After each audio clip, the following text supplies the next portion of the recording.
Vérité Actu ñu dalal ci plateau bi Assane Gueye nuyu naa la ziar naa la. fay naa la Adji Kouna nuyu mbokk yi ñuy teewlu ci Walf TV ni ñu koy defee chaque matin ci seen émission réveil nuyu Seydina mbokk yi ñuy teewlu bu baax nuyu suñu gan it. mi ngi noonu sa gan yaa ngi koy wax léegi di wuyu ci turu Koumbona Diouara nekk secrétaire général bu association des personnes de petite taille maa ngi lay dalal ci plateau bi Koumbona. maa ngi lay jaajëfal ci invité bi tey di partager bu may partager ak yéen ci réveil bi di la jaajëfal Kouna. merci beaucoup. Assane kon ma bàyyi la ngeen door waxtaan bi. Koumbona Diouara secrétaire particulière au ministère de la fonction publique nekkit secrétaire général de l'association nationale des personnes de petite taille prétexte invitation bi moom mooy la journée mondiale bi war a am le 25 mais avant de parler de cette journée kan mooy Koumbona ak parcours am. Koumbona c'est une femme qui est née à Diourbel qui a fait ma def sama cursus scolaire Dakar fii parce que à l'âge de 2 ans lañ affecté sama papa à Dakar. ba ma ñëwee fii ma jàng kon ñeneen ñi de am cursus normal mais am aussi ay tolof yu ndaw au niveau des écoles ba tey yàlla jàppale ma am sama diplôme ba di liggéey ci ministère de la fonction publique. tey nga nekk ci ministère de la fonction publique dugg ci administration bu Sénégal mais ci parcours bi yaa ngi naan ay jafe-jafe yoo xamante ne am nga ko ci cursus scolaire yi yan jafe-jafe la. bon que jafe-jafe comme tout le monde je peux dire mais man sama bopp c'est particulier parce que soo xoolee Sénégal duñu accepter différence parce que suñu gisee nga am tuuti différence ak ñoom rek dañuy lay rejeter que ça soit les enfants que ça soit mag yi sax dañ lay rejeter donc awma woon accès ci sama école parce que table banc yi dafa amoon problème pour ma toog ci tableau yi dafa amoon problème pour ma dem tableau di kon sama morom yi c'était tout un problème que ça soit primaire collège secondaire c'est après nag ba ma amee sama bac laa ne sama papa man dew ma université parce que dama gis problème yi fa nekk je me suis dit que ne damay def formation boobu noonu mu ko defee même problème laa fa fekk que yu ma doon taw université mais j'ai pas regretté nag parce que ça m'a permis aujourd'hui d'être au ministère de la fonction publique. naka nga duggee ci administration dama déposé kon ñëpp bañ may recruter xamuñu woon ne sax j'étais une personne de petite taille c'est après mon recrutement lañ xam ne Koumba nii la mel mais dama déposé inscrire kon ñëpp et j'ai pas mis aussi fu ñu defee place su type d'handicap yi nga am si tu es handicap ou quoi que ce soit man defuma ko dama bàyyi page ba mu vide pour juste vérifier est-ce que lu ñuy wax dëgg la ou pas mais yàlla def nag ñu recruter ma comme les autres sans pour autant am discrimination sur la base de tes compétences donc. Alors Koumbona di fonctionnaire nekkit militante naka ngay dundee loolu au quotidien. yombul de. parce que soo nekkee sa liggéey war a am fu nga war a dem pour plaider les causes des personnes de petite taille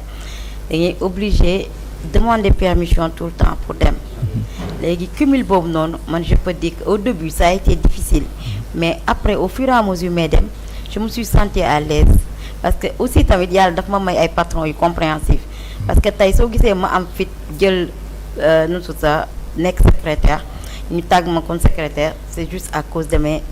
patrons parce que tey ñoom ñoo tax ma am courage boobu noonu pour mun a jongler les deux. journée mondiale bi le 25 lañ koy amal lan lay représenter pour yéen. c'est une journée très importante je peux dire parce que journée bi nga xam ne dañuy sensibiliser l'inclusion et aussi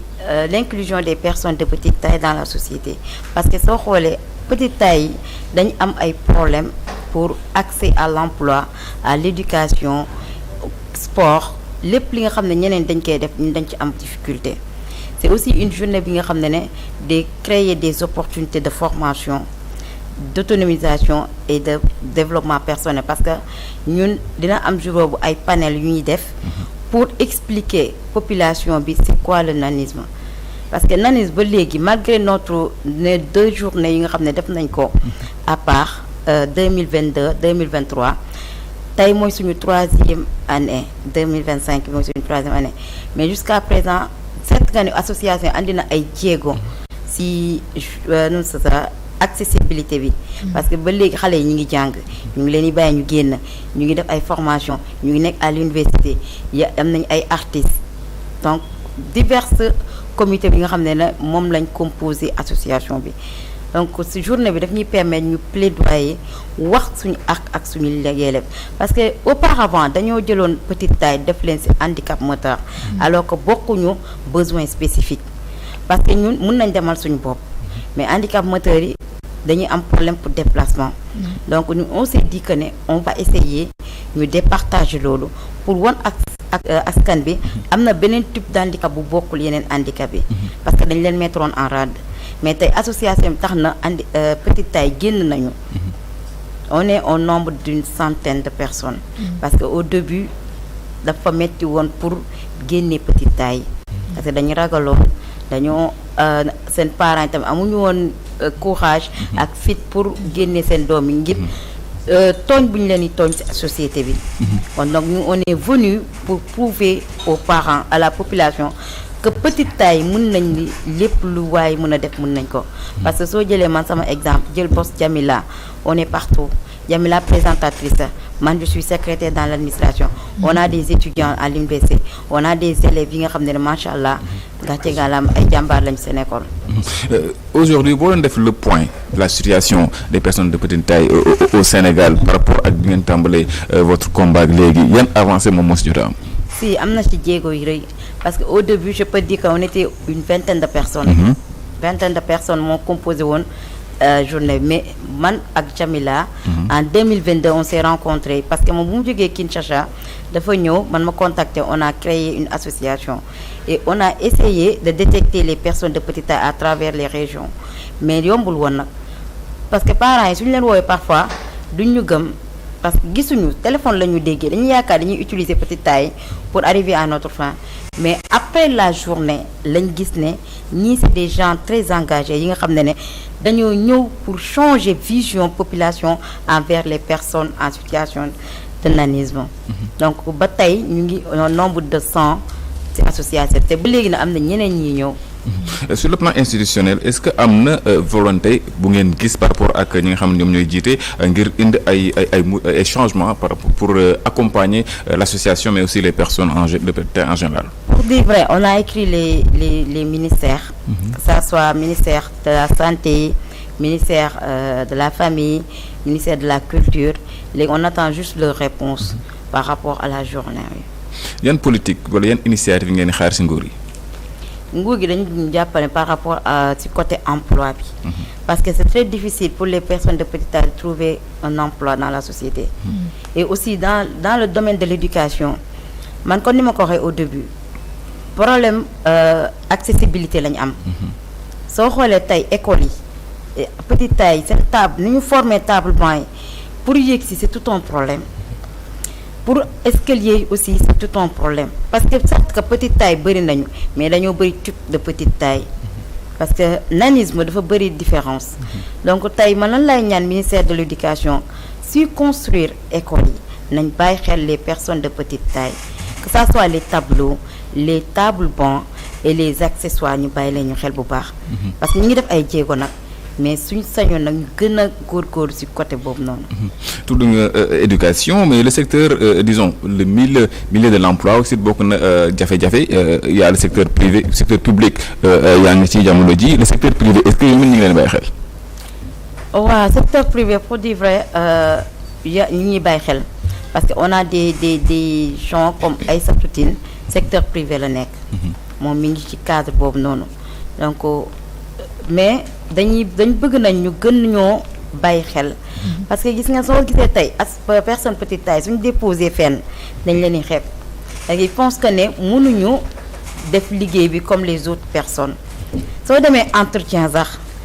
nu ñu lay minimiser yow tu sens que ne yow fii moom amoo fi place parfois dañ lay dàq discrètement indirectement sax ci porte bi parfois soo demee sax ci entretien bi balaa ñuy commencer sax yow nga xam ne fii moom baaxul doxul te loolu nag man je me dis que ne gis nga la taille ne définit pas une personne parce que lépp ci xel bi la lépp ci bopp bi la ñun dañoo jàng on a nos diplômes te ñëpp yeneen taille entre guillemets grande taille fu ñu jaar ñëpp jaar nañ fa. ya content dama ko am naa des étudiants yi nga xam ne ils sont à l'université di def droit géographie et science kon donc tey ñoom dañuy ñaan yàlla suñu génnee am liggéey que ça soit dans le secteur privé que ça soit dans l'administration. lu ñu war a changer donc est-ce que du le regard de la société. le regard de la société. parce que la vision de la société dañ ko war a changer. moo tax chaque année soo gisee dañuy def plaidoyer bu fort. pour demander à la population que nous on est là.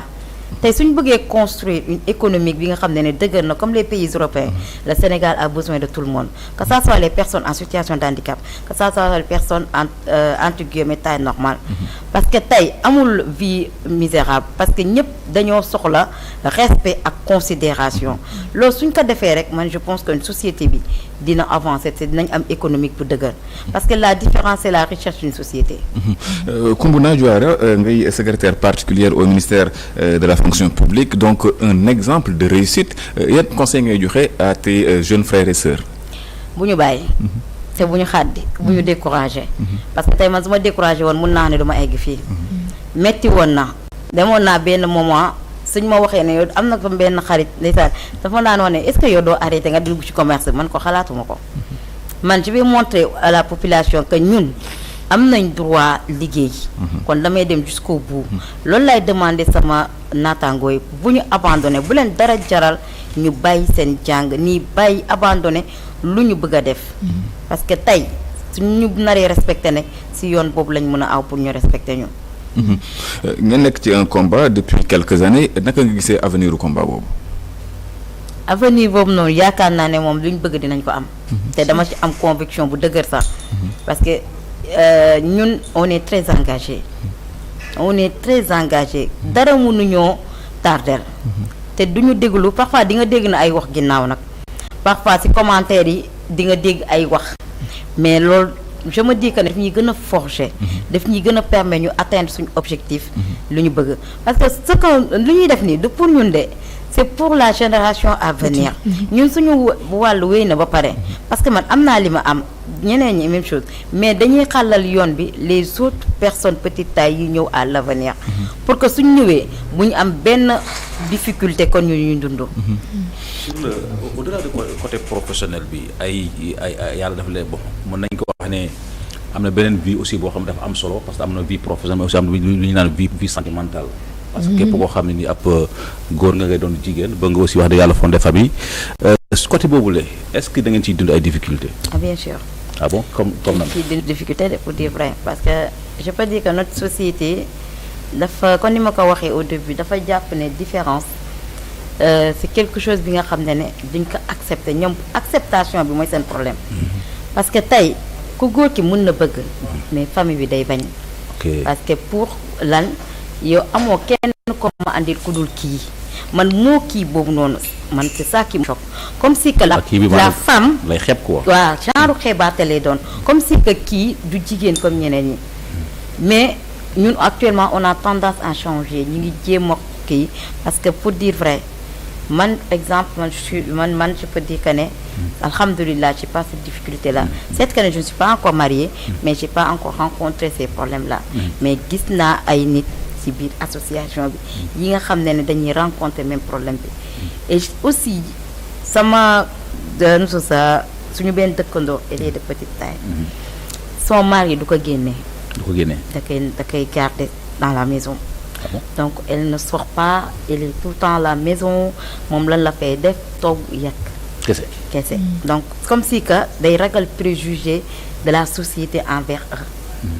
alors que man je me dis que ne on doit loolu dafa war a deñ. est-ce que combat bi tamit waru commencer ci biir famille ñuy bàyyi. si loolu ñu ngi koy def parce que actuellement on travaille avec des psychologues. Des psychologues yi nga xam ne ñu ngi ñuy jàppale par rapport aux parents pour mun leen nu tout ça sensibiliser situation bi. te wax dëgg yàlla ñu ngi ciy def liggéey gu rafet macha allah. te dañuy faral di gis personne de petite taille lu ci bari du ñuy bëgg di sóobu xeex yi dañuy préférer génn ci mbedd bi toog yarwaan ak yooyu est-ce que yéen tamit sensibilisation bi mi ngi gën a dem ci boor boobu wan leen ni seen place du ci mbedd bi yéen tamit am ngeen droit nekk ci société yi à titre d'égalité comme ki nga xamante ne jàng na ba am ay lijaasam toog. ngeen poursuivre seen waaw mën naa te association wàññi na ko bu baax. parce que avant l'association ils étaient nombreux da ngay dem ci mbedd mi fekk leen fa ñuy yelwaan mais association bi mu existé ba léegi dafa wàññi loolu. te on continue toujours à sensibiliser suñu naataangoo yi les personnes de petite taille pour wan ne seen place du ci mbedd mi mais ci bërëb liggéeykaay ak école yi. parce que da ngay gis ay xale yu ndaw ñu nekk seen parents yi teg leen ci mbedd mi di leen yelwaandoo. te ñu ngi loolu ñu ngi ciy dox ay jéego di ci waxtaan parents yooyu au lieu que ñuy bàyyi xale muy ànd ak ñoom di yelwaan ñu bàyyi ko mu dem école mu jàngi parce que moom mooy doon magum ëllëg. te wax dëgg yàlla bañ commencé ba léegi parents yi ñu ngi ñuy bàyyi xel te ñu ngi yóbbu seen xale yi ñu jàngi.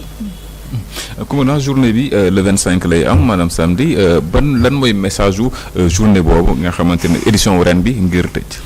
parce que soo xoolee suñu thème c'est une société sans barrière. parce que lan mooy suñu objectif détruire barrières yi nga xam ne mooy empêcher l'épanouissement des personnes de petite taille dans la société te loolu pour ñu mun koo